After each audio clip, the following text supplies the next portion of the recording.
But in earlier today in the keynote speech, people were talking about what is happening in deployment, and obviously we have been a little bit quiet, not sharing a lot about what we're doing for obvious reasons. We haven't launched yet the network, so we wanted to keep a little bit of the information under cover until we're able to talk to it today to this forum.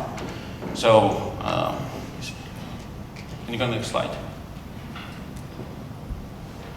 So here is the kind of topology today that exists in our network.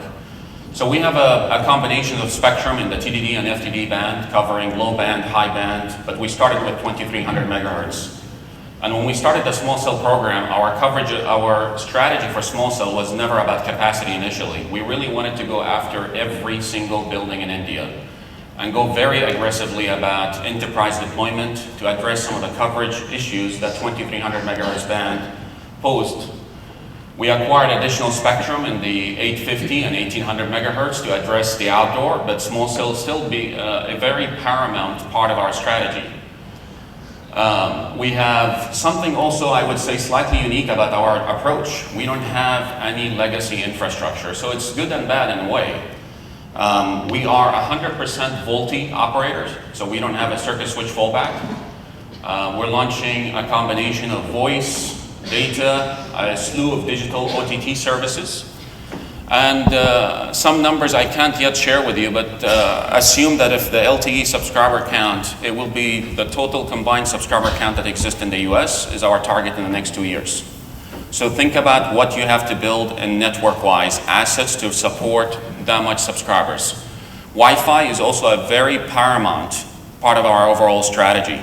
So we're deploying a very large set of Wi-Fi access point, and FTTX and fiber to the home, fiber to premise is also part of the overall deployment. And almost every base station today, we're aggressively working very hard to bring fiber, and if fiber is not available, looking at alternative backhaul solutions. And this is not easy in a country like India to really pull this massive endeavor.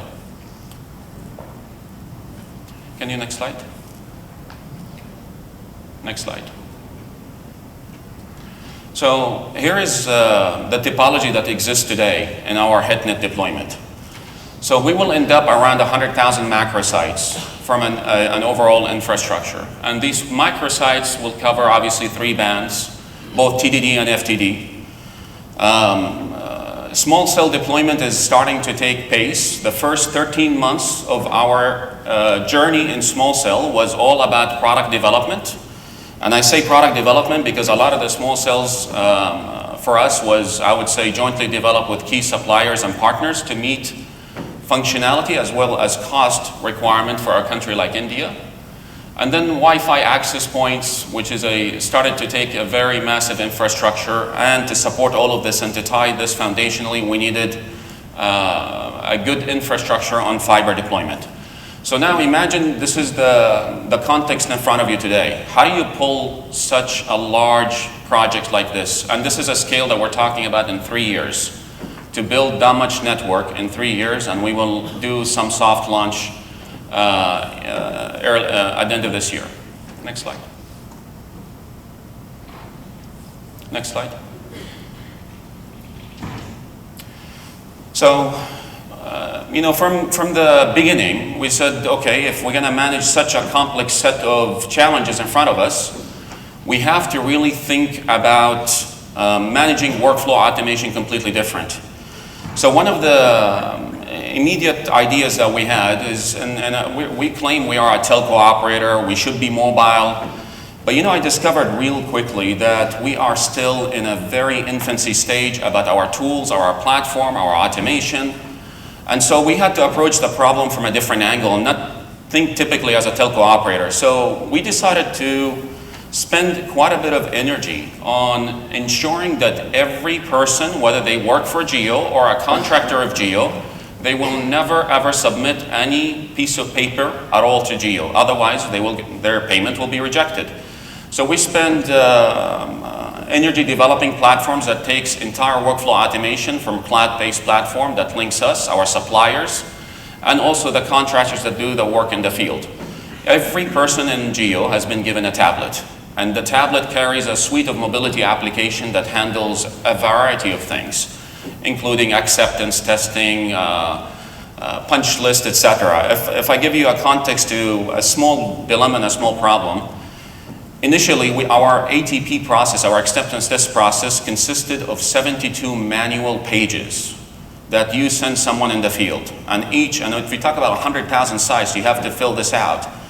It is illogical to say we're going to be able to figure out how to do ATP, someone to review the process, someone to take photos on the site, someone to upload the data, manage the data integrity, how you update your planning tool. All of this was completely unacceptable in managing such a large rollout. So we spend a lot of energy about developing with our partners some internal systems that now linked up the entire workflow, and rather than having manual paperwork, now everything lives in tablet forms, digitized, everything is wizard driven. There is no need for cameras, there is no need for any barcode reader, everything got integrated. But where we've seen the most advantage, by the way, because developing mobility application is not a big deal, but what was a big deal is how do you tie the systems together? How do you tie data integrity, where data comes from the field, and all of a sudden I don't need to update my planning tool, I don't need to update my inventory management system. Let our system of records be managed through this workflow platform that we developed. That has presented a huge opportunity. And as time went, then we went to the engineers, and every engineer that using an Excel sheet, we would say this is an insult to your intelligence. Why do you use Excel today? Rather than you becoming an engineer that knows how to use Excel, why don't you become an algorithm developer, someone that really look at business logic rather than going and defining formulas into Excel. So every workflow, every process that exists today, the engineers are really working hard to say, if it's done manual, we need to automate it. I have the platform to do it. So let's spend more energy into the business logic of how we define workflow and transaction from department A to Z. How do we tie data integrity? How do we link it together? So this was one key success for us. Now, the end result of this is deployment for small cell for us is becoming extremely close to Wi-Fi, and I mentioned it earlier in my previous session. My challenge to my team is to really get the small cell deployment to be completely unplanned event. You go in and you deploy it, and we should have the ability between our workflow management platforms and our SON system to manage the entire plug-and-play configuration, self-discovery, and truly get the LTE small cell to act as Wi-Fi. Next. So the underlying foundation for all of this workflow automation today revolve around three primary platforms in Reliance. So these are mostly homegrown, developed, but we have some suppliers that really helped us out enable some of these key technologies. So I will spend a little bit to tell you about our first one, which is the Geo Coverage Platform. So when we started working on this platform 14 months ago, I mean, I got every vendor in the world, and every vendor says, I am a big data provider. So the buzzword big data still lives in, and everybody thinks big data is going to save their world. So we really spent a lot of energy, and I will tell you, at that time, we did not understand the power and the meaningness of how to harness big data to change and transform the paradigm of thinking in OSS traditional telco tools. And we challenged the paradigm. I said, you know, why do you think today FM, PM, CM, RF planning tool, drive test planning tools, and all these tools exist into separate silos? Let's find a way to integrate them. Let's find a way to visualize them.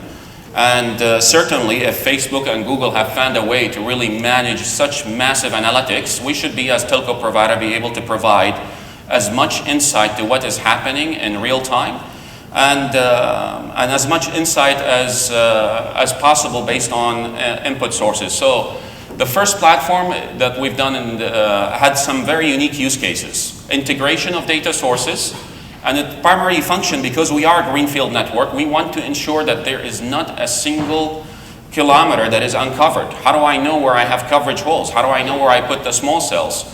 So we spent a lot of energy building and developing this platform, and we launched this platform a few months ago. But also some of the things that we've done in it is not just necessarily about the big data, but I will show you today also some of the workflow management system that we integrated into it.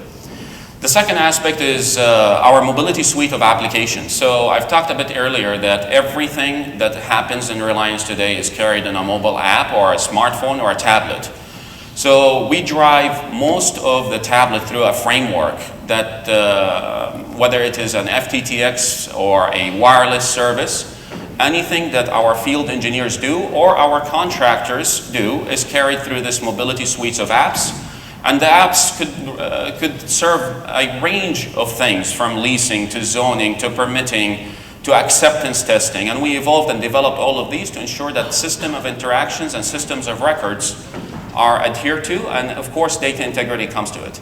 And then last but not least, talking about tying all of this together is our SiteForge platform is about our workflow management system. It is about the BPM process platform.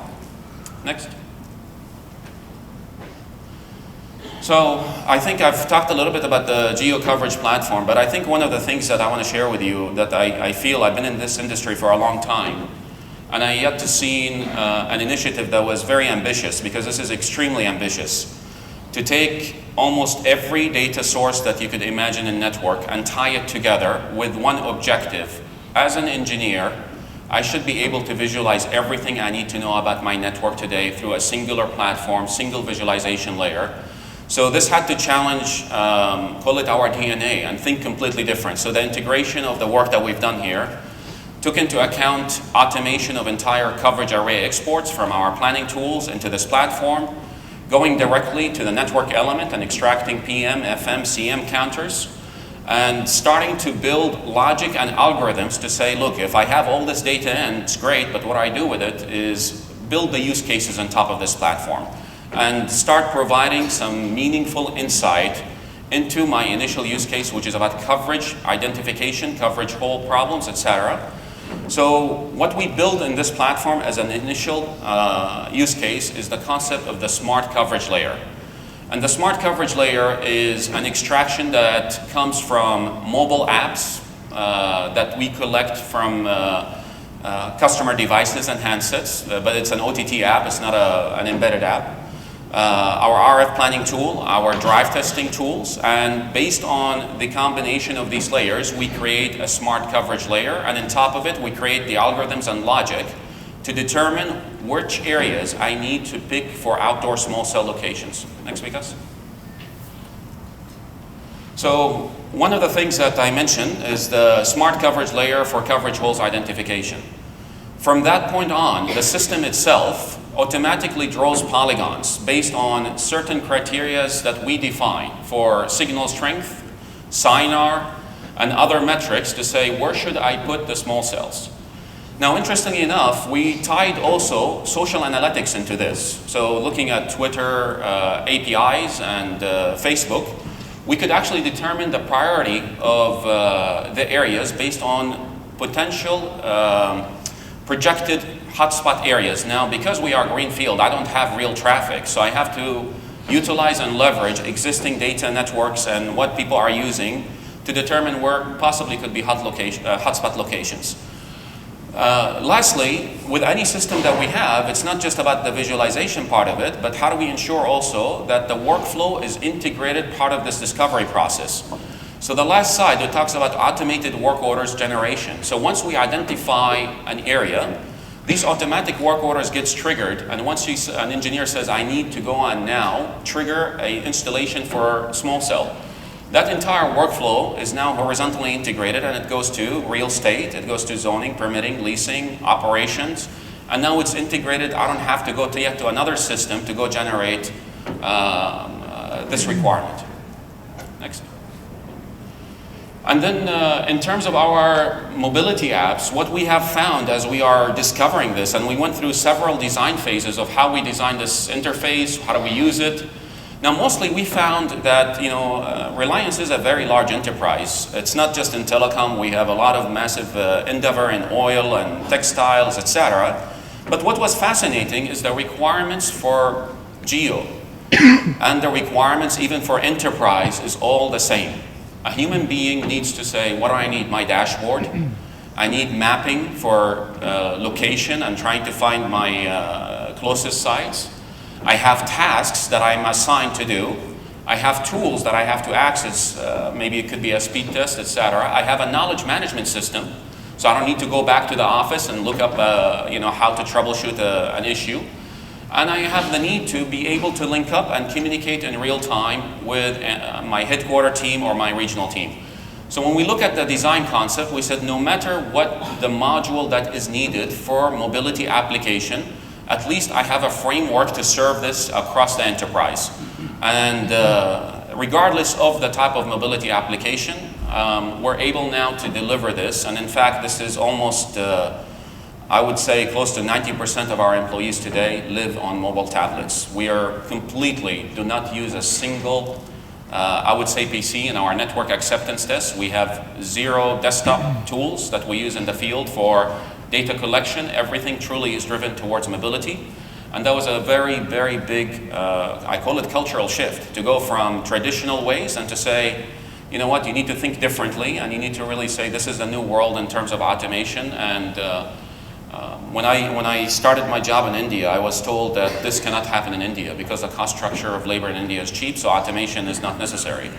But in fact, it turned out to be one of the most successful stories that we had in driving this across the board, largely because the ROI of time is a very important thing. The ROI of data integrity is a very important thing.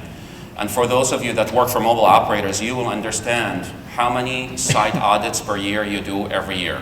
How much millions of dollars you spend on auditing the sites every year because we cannot maintain the data correctly.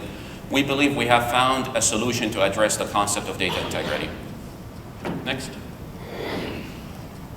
So, and I give you some examples of how the mobility app is addressed and integrated. So for every task, every work order, someone comes into the morning, says, here is what you have to work on today. And in this case, I showed a sample of someone that has to do an acceptance test punch list on a site, where they have to manage the acceptance. It's a wizard-like automation, and even we have built an entire speed test-like application module within the tool set, so they don't need to go to anything beyond what exists into that tablet. Now, the data that comes from here, of course, goes through the entire workflow from our contractors to our own employees to our regional offices, etc., and that's managed through the workflow automation. Next. And then this is our cloud-based platform for managing the entire workflow in Reliance. So anything that is a BPM function that requires stitching out processes across the organization, our vision is to move away from I call it a Word doc type of process approach to processes are visualized and industrialized online, and they could be viewed online rather than I give a person a Word document to explain to them what the process might look like. Next. So I think we're doing something unique and something different. We're very excited about what's happening in India. So some additional data fact I will tell you. Today, definition of broadband in India is 512 kilobits per second. And we're pretty excited about what we're going to do very soon. We are absolutely going to revolutionize this industry. The good news is because we are greenfield, we don't have to deal with legacy at all into our thinking, and legacy in terms of supporting 2G, 3G. It is pure LTE play, and yes, it comes with some challenges, but you will see probably the largest small cell deployment in the world, I think, happening in India. And now the numbers I showed you is a reality of products that we have committed to order or have already been delivered. And now it's just a matter of making sure that we execute on our plan, and deployment is starting to take in full effect, at least on the indoor locations, and Wi-Fi is happening across 6,000 colleges as well as in India. So with that, I'll conclude my presentation and open it up for Q&A.